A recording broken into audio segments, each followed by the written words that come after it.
Hello, beautiful humans. Take two.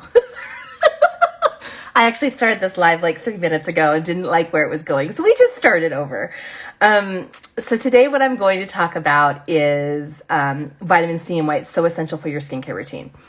10 years ago, I extensively researched vitamin C. I learned a ton of things about it. It always kind of amazes me how amazing this ingredient is. And then over the last 2 days, I've been studying like crazy, trying to absorb all the new information about vitamin C because it is one of the most heavily studied ingredients. Retinoic acid, the retinols, and vitamin C are the two most studied skincare ingredients. And the reason why I think they're so heavily studied is because of the fact that those really two, besides growth factors, those are really the only two ingredients that you can put on your skin that makes changes on a cellular level. So this is what I found out with more of my research going on with vitamin C. So the most available form for your body to absorb, we are going to talk about tetrahexadecylascorbate in a moment, but first I really want to focus on Alloscorpic acid. Tetrahexadecylascorbate is basically just the lipid form of Alloscorpic acid. They are an analog molecule, meaning that they are pretty much the same thing. They just have a tiny little tweak that makes them different. But today, so we are going to talk about that, but in regards to vitamin C, the form that you need that fits into the receptor site is Alloscorpic acid. So vitamin C has two sides of the molecule. There's a left side and the right side. The left side is the L, the right side is the D. And the right side, the D, is the side that actually creates like more side effects. It creates irritation. So through studies, they found that the best part of vitamin C to use for skin is Alloscorpic acid. That is the one that you have a receptor site in your skin that can fit into. The problem with vitamin C and Alloscorpic acid absorption is that it actually needs quite a low pH to get past the lipid barriers of your skin. So for optimal vitamin C absorption, it actually needs to be a pH of 3.5 or less, which was quite surprising to me. And the reason why is Alloscorpic acid is hydrophilic, meaning it does not like water, okay? It's hydrophilic, meaning it loves it, like it wants to take it in, right?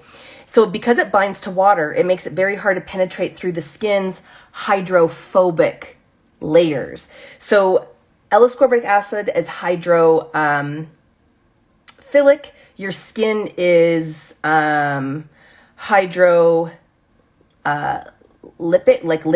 So your skin likes lipids. And so that's why vitamin C has a really hard time getting in and why it's necessary to have it in acidic solution. So the acid actually has to break through and eat through those oils to actually get delivered into your skin.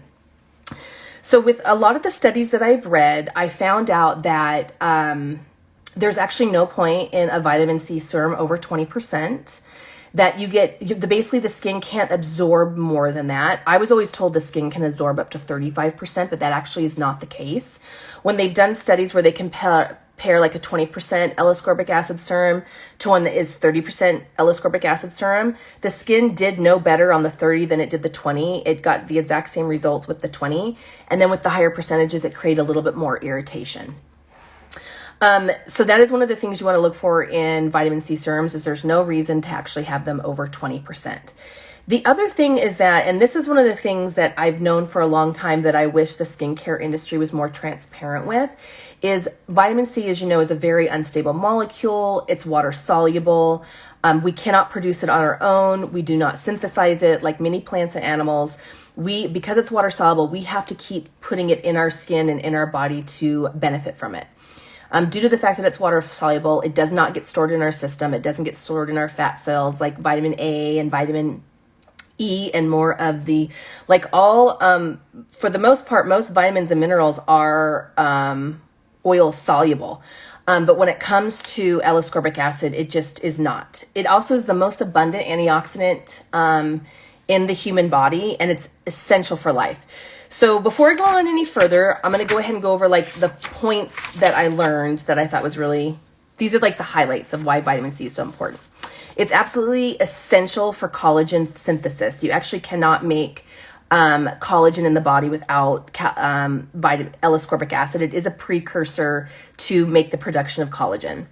It limits the damage induced by UV light. So this is one of the other things I learned that was really interesting, is I always thought that you needed to use vitamin C during the daytime, because as you're using it, as like the environment touches your skin and stuff, it's going to neutralize those free radicals. It's going to grab one of the unstable vitamin C molecules, attach it to itself, and then it's going to neutralize that free radical.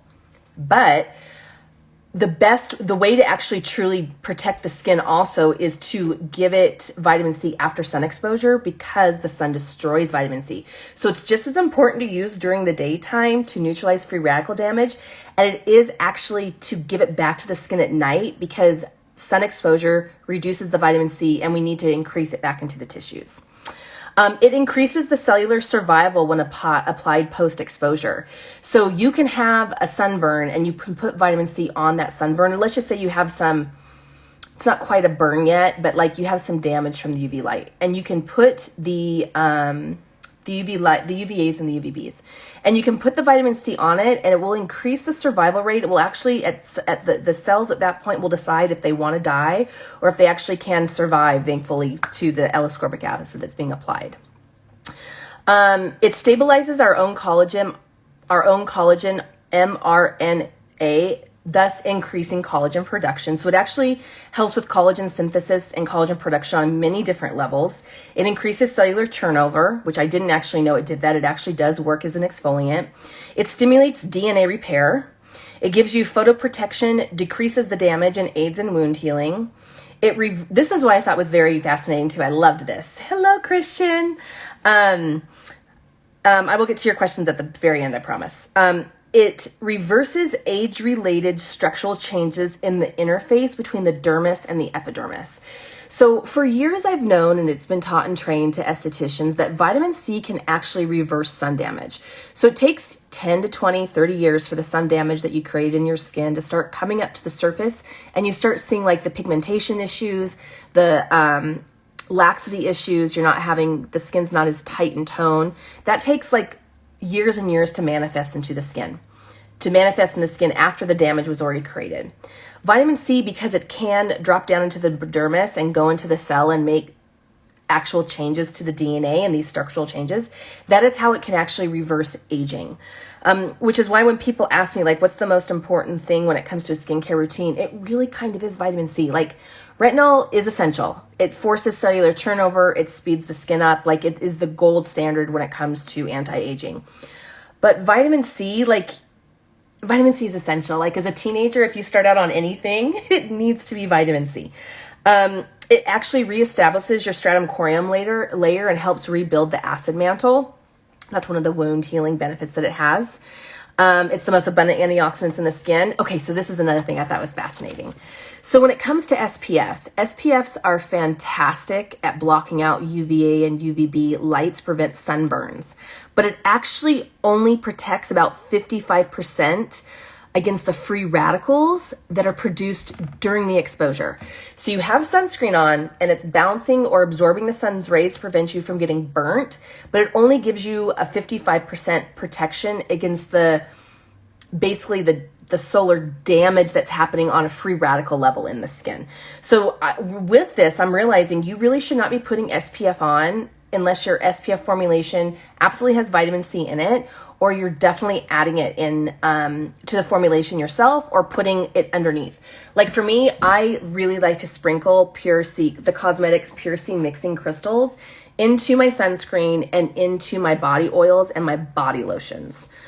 Because of the fact that it does give you more sun protection. And I have found that when it comes to like vitamin C body lotions and creams and stuff, they tend to be pretty pricey and not like hydrating enough for me. So one of the ways I've been able to bypass that is I will actually sprinkle the Pure C into the products in the summertime, particularly, that I'm going to apply to my body. So that way I can get the protection against the damages that the sun's going to cause. Also, when it comes to taking it in orally, what it does is it a higher oral intake. So, okay, so just so you guys know, when it comes to the recommended daily allowance. So how recommended daily allowances work is it's just the bare minimum that you barely need, so you don't end up with a nutritional deficiency like scurvy. So when they say this is the recommended daily allowance for vitamin C, that's not where you thrive. That's not the level that is going to give you the most optimal life. That is just the level that is going to prevent you from getting scurvy and dying. So really keep that into consideration. Because vitamin C is water soluble, you literally can take like 2,000 to 3,000 milligrams of vitamin C per day, and it's not going to create any issues for you. What your body can't use, you urinate out. And like I had found through my research, vitamin C is not very easily bioavailable in the system due to the fact that it's water soluble. So taking it internally in higher doses is actually going to decrease dryness. It does have effect on transepidermal water loss, which transepidermal water loss is the amount of water that passively evaporates through the skin in an external environment. So taking vitamin C internally is going to help prevent that from happening. And it also, they showed studies of taking vitamin C, again, higher doses, vitamin C internally, and it actually improved the appearance of the skin and there were fewer wrinkles. So some of the things I want to touch on real quick in regards to vitamin C before I move on to the tetrahexadecyl-ascorbate, which is the better form to be using in skincare. So this is what I learned through my research this time around about vitamin C. If it's not in an acidic environment, your skin's not absorbing it. So when it comes to all the different forms, the problem with all the different forms besides Alloscorpic acid and tetrahexadecyl-ascorbate, there's a ascorbate palmitate, there's ascorbate phosphate, ascorbic magnesium, like there's all these different forms of vitamin C, and a lot of them being lipid forms, because scientists have been trying to create a more stable form of vitamin C for a good at least 20 years now when it comes to skincare. The problem with the other forms of vitamin C is the studies that they've done on them is they cannot prove that it is converting into L-ascorbic acid once it touches the skin and is in the skin. When they've done studies where they've given people topical L-ascorbic acid to put on their skin, they can then test the skin in like 12 weeks and they can actually notice a percentage difference. Like, wow, we increased the vitamin C in the skin's tissues by like 15%. With all the other forms of vitamin C, they have not been able to prove absolutely any way that is converting. So that is why you really need to look for L-ascorbic acid and tetrahexadecyl-ascorbate. L-ascorbic acid is the water, very unstable one. It's why it needs supporting ingredients to be absorbed, and it needs to be in a low pH of 3.5 or less. And then you have tetrahexadecyl-ascorbate, which is a newer lipid form that has been basically created in a lab, we're going to talk about in a little bit. And it is much more bioavailable to the body. It has a neutral pH of 7. And because it's an oil, it has no problem penetrating through the tissues and getting down into those lower levels. So because vitamin C actually needs a really low pH, I'm not aware of any vitamin C serum that is as low, like 3.5% is going to peel your face off. Jesner, for example, the chemical peel Jesner, that pH on that product is 2.6. When it comes to like Pure Enzyme by Cosmetics, that has a really low pH of like 3.2 or 3.4. What I'm realizing is you actually need to sprinkle if you're using a product like Pure C. So that is a thing. When it comes to Alloscorpic acid, if you're going to choose to use it, you need to actually use it in powder form and not serum form. I have never seen, I could be wrong, please feel free to correct me, but I personally have never seen a vitamin C serum with Alloscorpic acid that is a pH of 3.5% or lower. I've never seen it in the marketplace. And when it comes to Alloscorpic acid, to make it more bioavailable in the body, it absolutely needs vitamin E and ferulic acid. It's why SkinCeuticals has their very popular CE and ferulic. It's why my vitamin C serum that I created is a vitamin C, a vitamin E, and ferulic. You can get the tetrahexadecyl-ascorbate to absorb, no problem, but to get ascorbic acid to absorb, you really need, you have to have the ferulic acid and the vitamin E. The reason why the vitamin E is so important, they work synergistically, is vitamin C functions in the aqueous part of the cell, and vitamin C and vitamin E functions in the lipid part of the cell. So the two are like a beautiful relationship. They balance each other out. The ferulic acid makes it more bioavailable. Let me see. I had a whole thing written here about it. Let me see if I can find it quickly.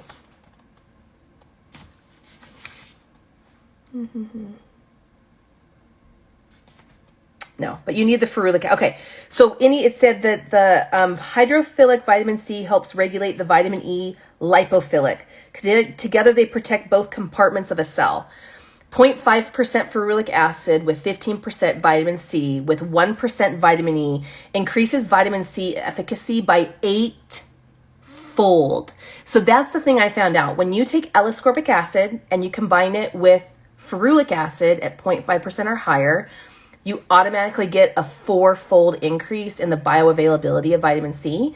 And then as soon as you add a little bit of vitamin E to it, you then have increased it by 8-fold.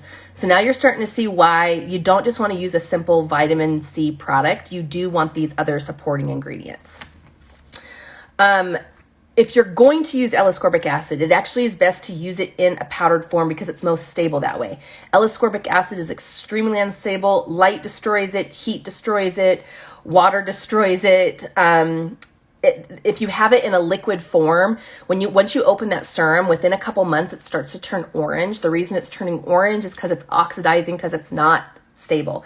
So that's why if you're going to use Alloscorpic acid, I'm a big proponent of a powdered form, but now I'm realizing you shouldn't just shake it into anything you want. You can, but you're not absorbing it fully. It's not really going to be bioavailable to you unless you're putting it in a 3.5% or lower. So what I'm realizing now, for me to, if I'm going to use the Pure C by Cosmetics, I want to sprinkle it into the Pure Enzyme.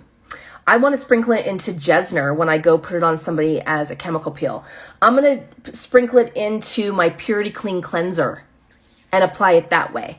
I'm going to sprinkle it in my hand and put a little bit of Purity Balance on top of it and then press it into the skin. When you're sprinkling it into formulations that are aqueous like Affirm or Radiance or any other type of topical serums, it is automatically dissolving and breaking down, but it's not bioavailable. It cannot actually penetrate into the skin unless you have a low pH of 3.5. This was new information to me. It kind of completely changed my view on how I need to handle vitamin C. The other thing I found out, which I thought was absolutely fascinating with vitamin C, is, let me get to it because this was important. So as vitamin C, as you wear it, it oxidizes, which is, you see it happen in the bottle, right? So it can slowly turn orange over time. But if you actually, we have an enzyme called a dehydroascorbic acid. It's the oxidized version. It's what vitamin C basically turns into once it's oxidized on your skin. If you introduce glutathione to your skin, then it actually converts it back to usable vitamin C again.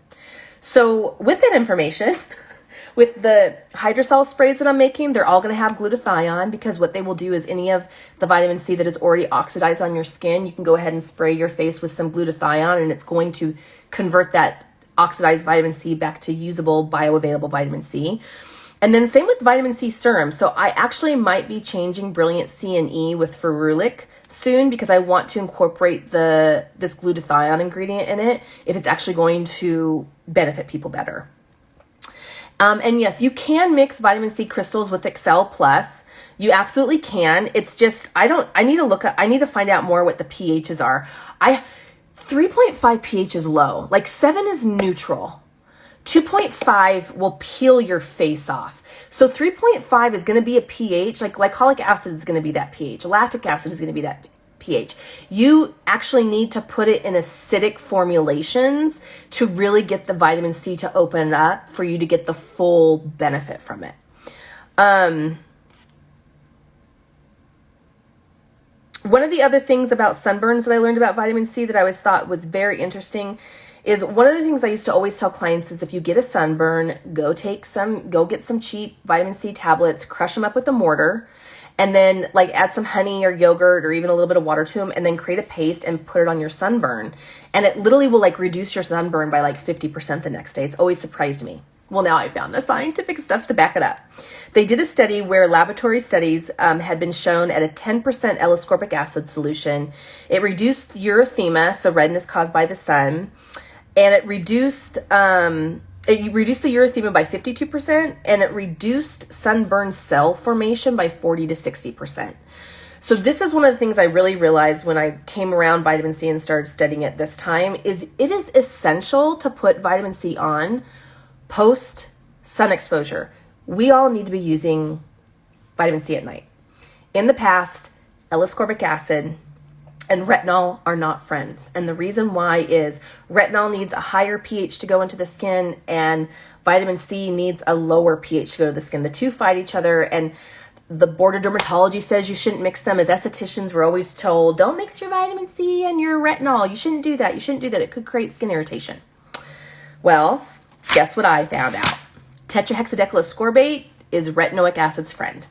So let's go ahead and jump over to tetrahexadecylascorbate and why, now that we know what we know now, you should only be looking for tetrahexadecylascorbate vitamin C products. Like Alloscorpic acid is kind of a thing of the past.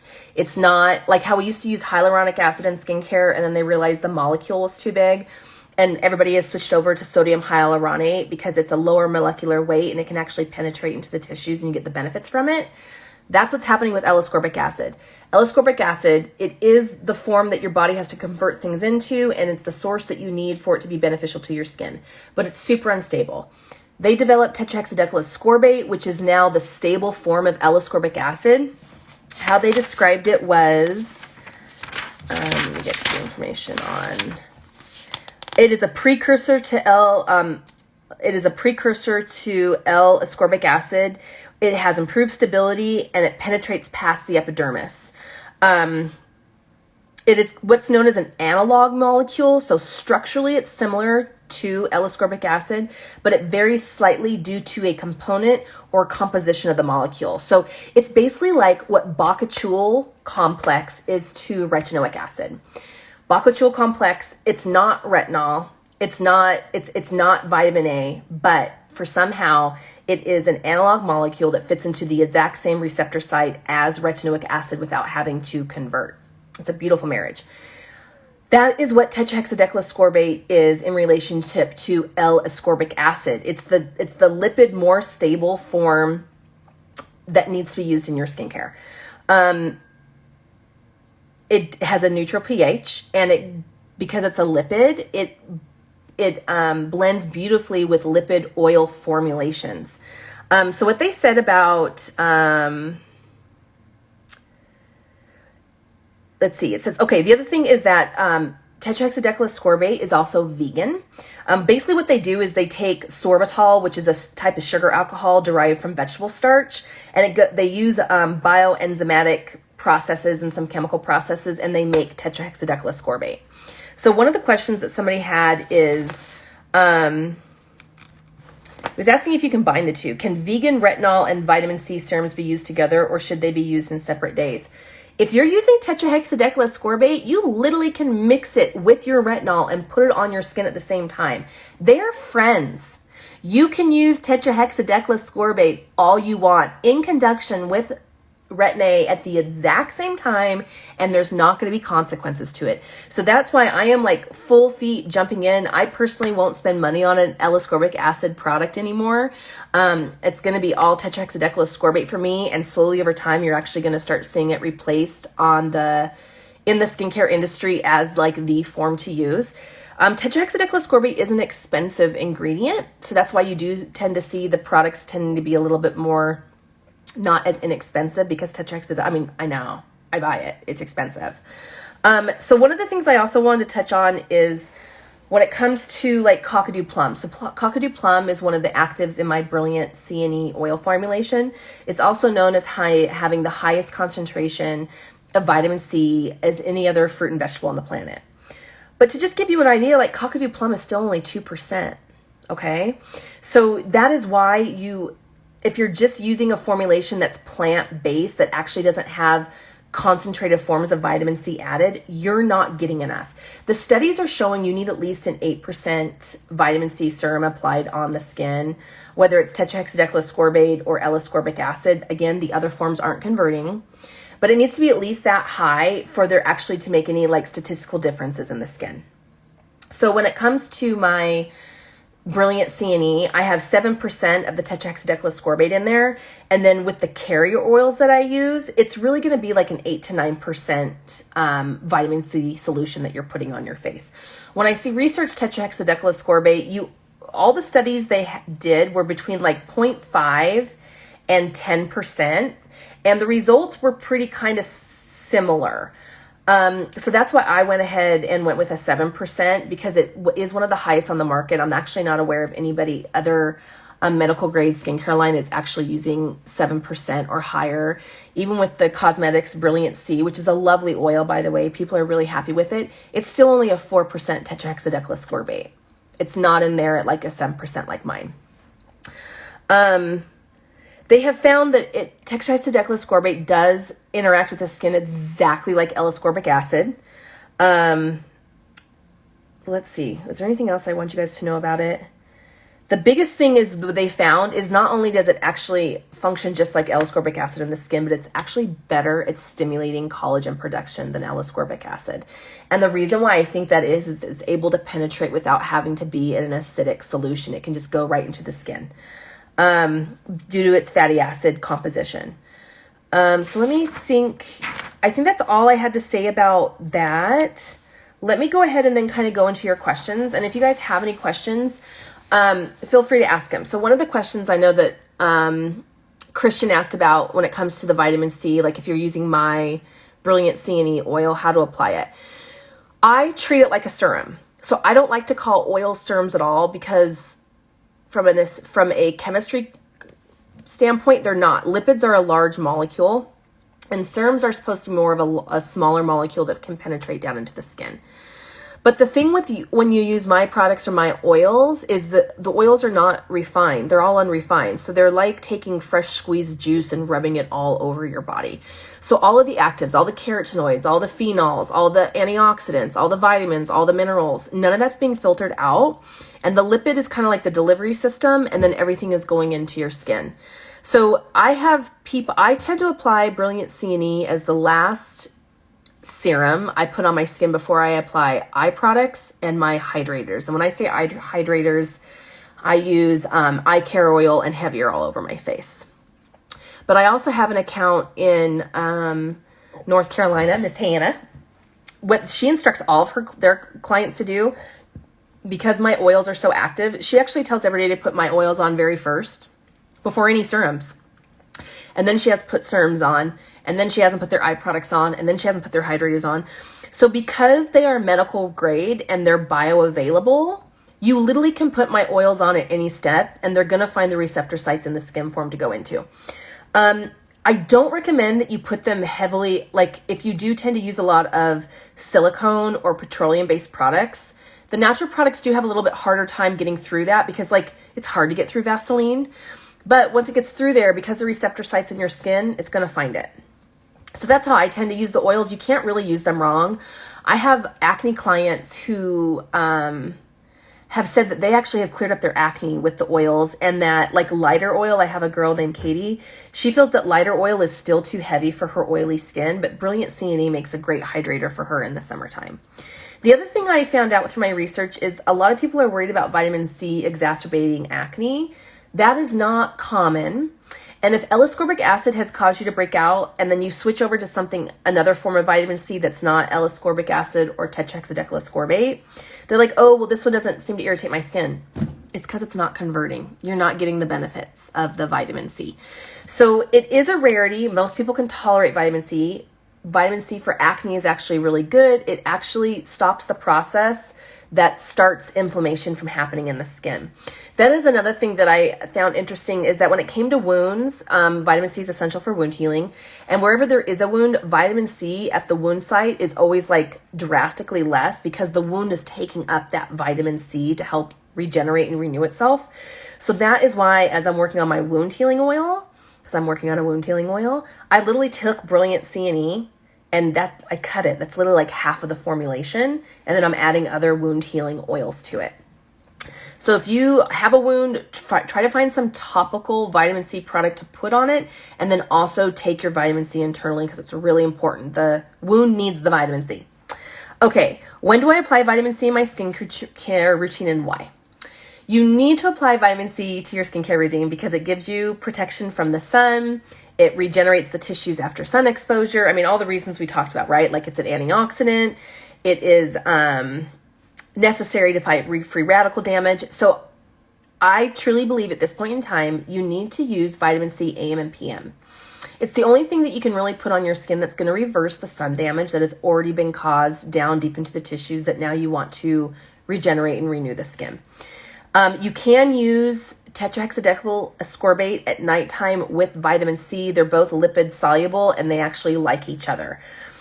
I'm not sure about Alloscorpic acid in the PM with retinol. The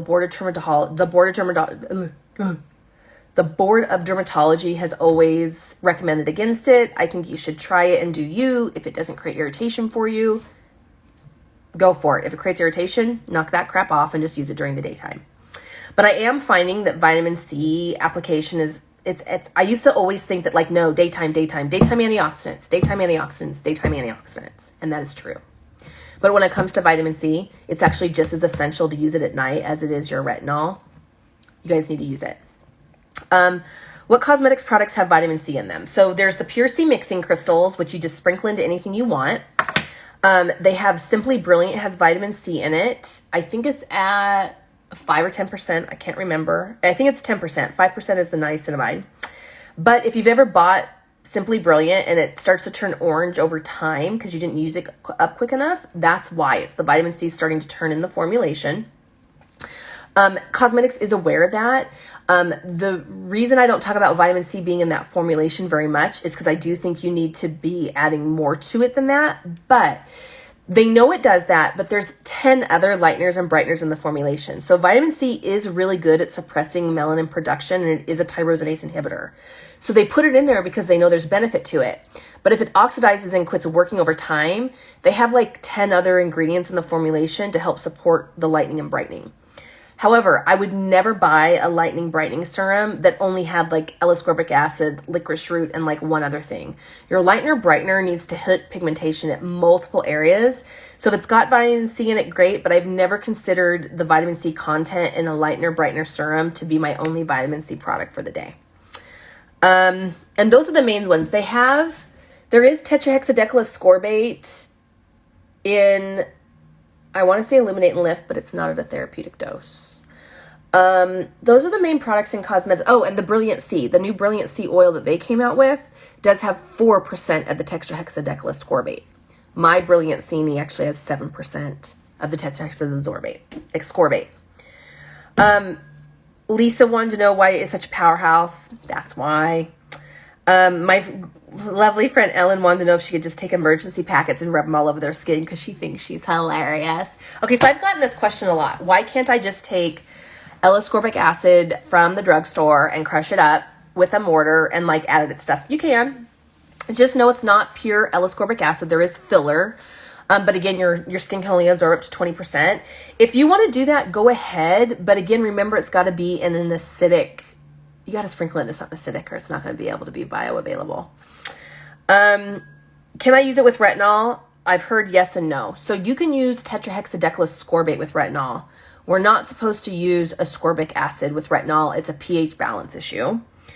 Can vegan retinol be mixed with vitamin C serum and used together? Yeah. So the difference between vegan retinol, the reason why she's asking that is vegan retinol is beta carotene.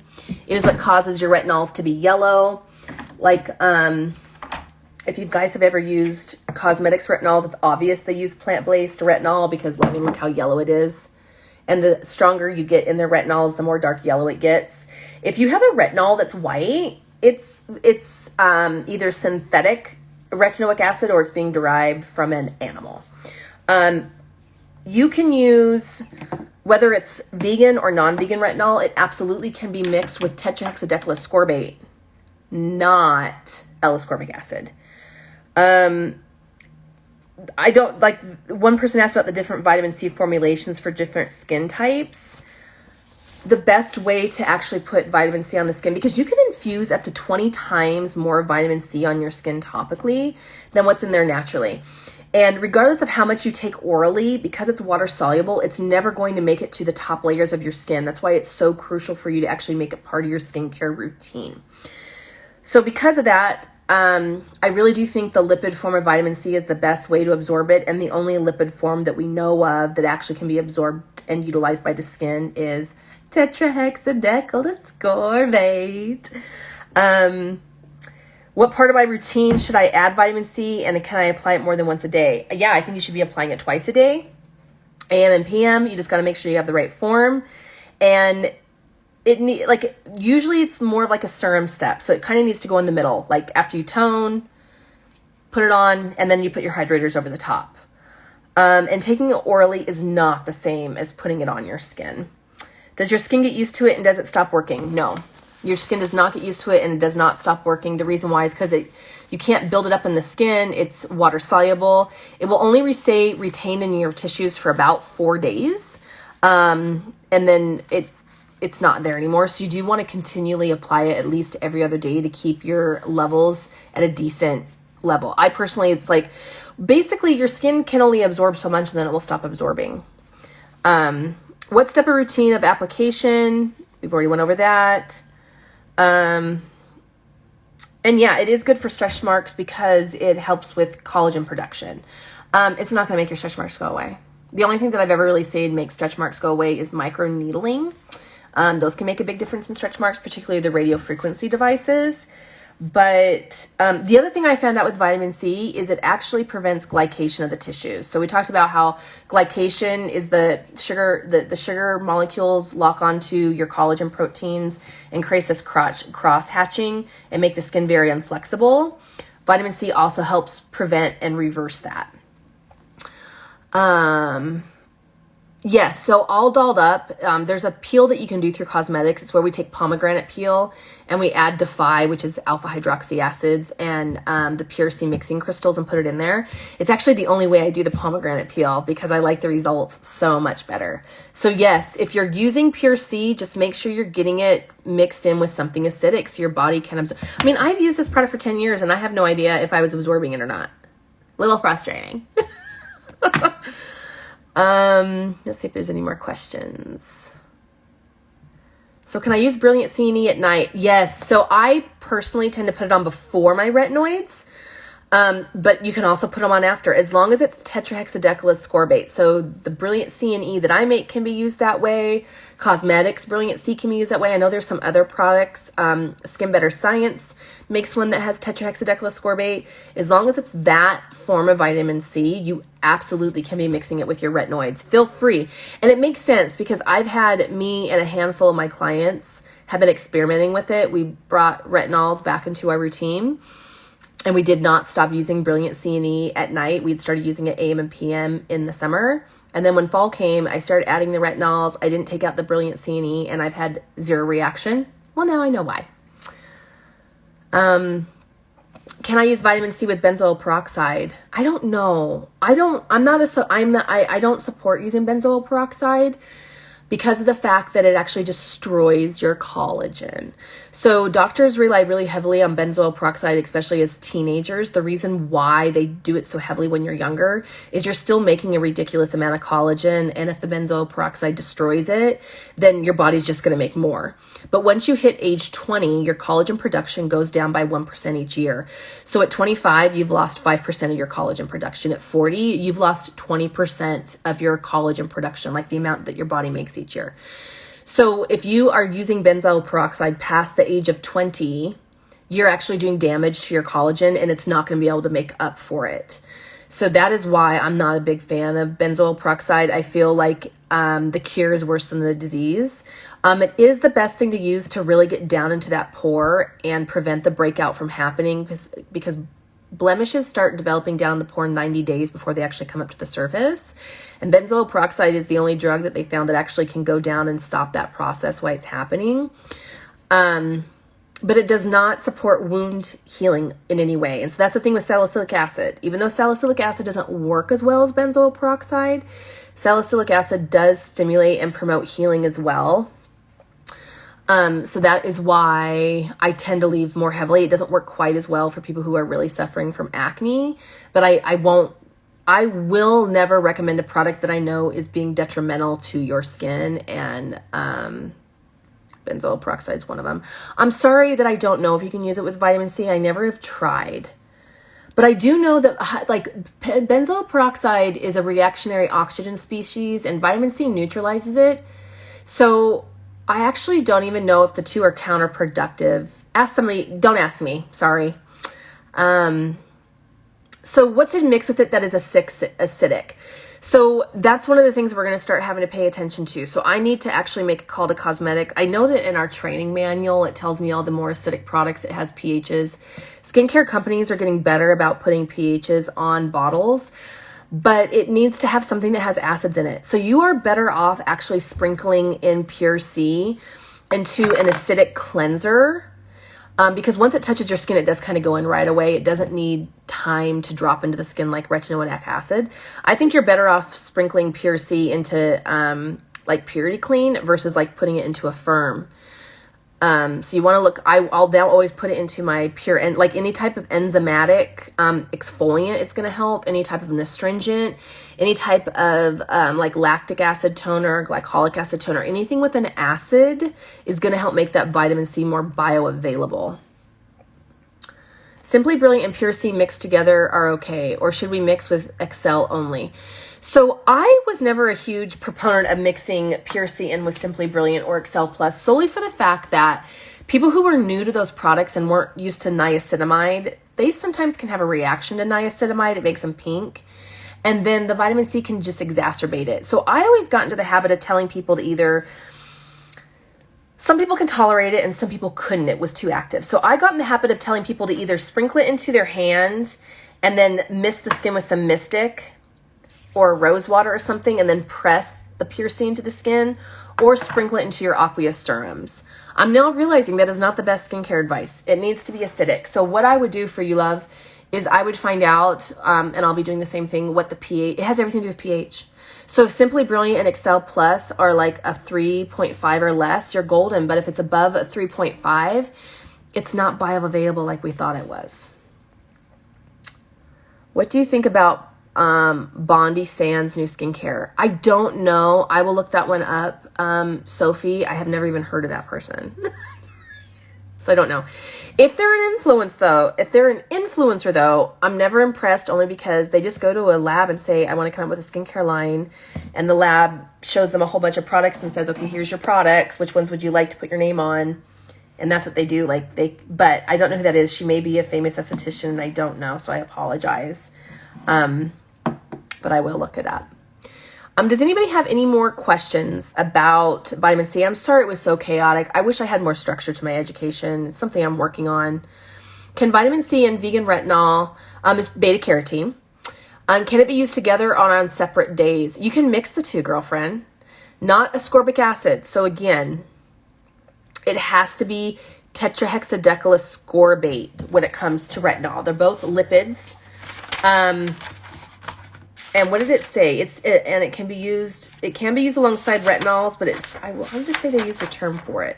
They're buddies. Like the lipid form, the tetrahexadecyl-ascorbate and retinoic acid, they really like each other. You can actually combine them and not have any issues with them. Whereas Alloscorpic acid, not so much, because it's unstable and it has to have a low pH for your body really to be able to do anything with it topically. I do international shipping, Pablo. My website's just not set up for it. So how I do it is you can just look at my website and let me know what you want. You send me an email and say, I want all these products.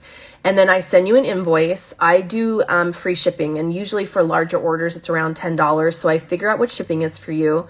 It's not uncommon to be like $45. And then I deduct the $10 that I would normally be offering for free, and I just charge you the difference, and I ship UPS. I haven't had any issues with customs or anything like that up till now. I mean, I haven't had any issues with international shipping. My website's just not set up for it. All right, do you guys have any more questions or anything like that before I let you go? I thank you so much for listening to me and giving a hootie patootie what I think. I am super excited though. I'm going to start playing with the glutathione now that I know that it actually can convert oxidized vitamin C into bioavailable vitamin C. But yeah, I would love for you to come to Bend and see me. I'll have tea with you if you come to town. Absolutely. All right, everyone. Thank you so much for your time. I appreciate you. I hope you have a lovely weekend, and thanks for tuning in. Light and love to you all. Mwah.